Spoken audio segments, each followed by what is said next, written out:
रोखठोक, बेधडक आणि नेमक्या घडामोडींचा अचूक वेध घेणारं एकमेव विजनरी बातमीपत्र विन टीव्ही मराठी.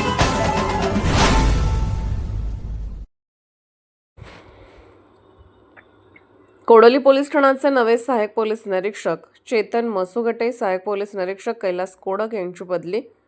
पन्हाळा तालुक्यातील सर्वाधिक संवेदनशील पोलीस ठाणे म्हणून ओळख असलेल्या कोडोली पोलीस ठाण्यात सहाय्यक पोलीस निरीक्षक म्हणून चेतन मसुगटे यांनी पदभार स्वीकारला आहे. यापूर्वी कार्यरत असलेले सहाय्यक पोलीस निरीक्षक कैलास कोडक यांची बदली करण्यात आली आहे.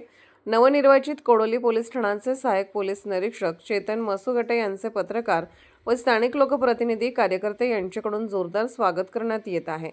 सुमारे 60,000 लोकवस्ती असलेल्या कोडोली गावासह ज्योतिबा, माले, सातवे, सावर्डे, आराळे, देवाळे, बोरपाडळे, काखे, शहापूर, जाकले, केखले, पोखले, बहिरेवाडी अशा एकूण 32 गावांचा या पोलीस ठाण्याच्या कार्यक्षेत्रात समावेश आहे.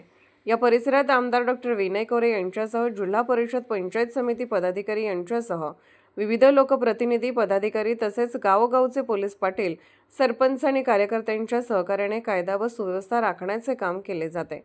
दरम्यान या कार्यक्षेत्रात चोरीच्या घटनांसह जुगार, मटका, तीनपाणी यासारखे अवैध धंदे वाढत असल्याचे चित्र आहे. गुटखाबंदी असतानाही अनेक ठिकाणी गुटखा, मावा, गांजा यासारख्या व्यसनाधीन पदार्थांची विक्री सुरू असल्याचे दिसून येते. तसेच कमिशन बेसवर चालणारी खाजगी वडाप वाहतूक, अवैध प्रवासी वाहतूक आणि विनापरवाना देशी विदेशी दारू विक्री हे प्रकारही चिंतेचा विषय ठरत आहेत. या सर्व बेकायदेशीर प्रकारांवर आळा घालणे आणि कायदा सुव्यवस्था अधिक बळकट करणे हे मोठे आव्हान सहाय्यक पोलीस निरीक्षक चेतन मसुगटे यांच्यासमोर उभे आहे. मात्र परिसरातील सर्व घडामोडींची माहिती घेऊन संबंधित बाबींवर काटेकोर कारवाई केली जाईल असा विश्वास मसुगटे यांनी व्यक्त केलाय. विन टीव्ही मराठीसाठी वारणा नगरहून बाबासाहेब कावळे.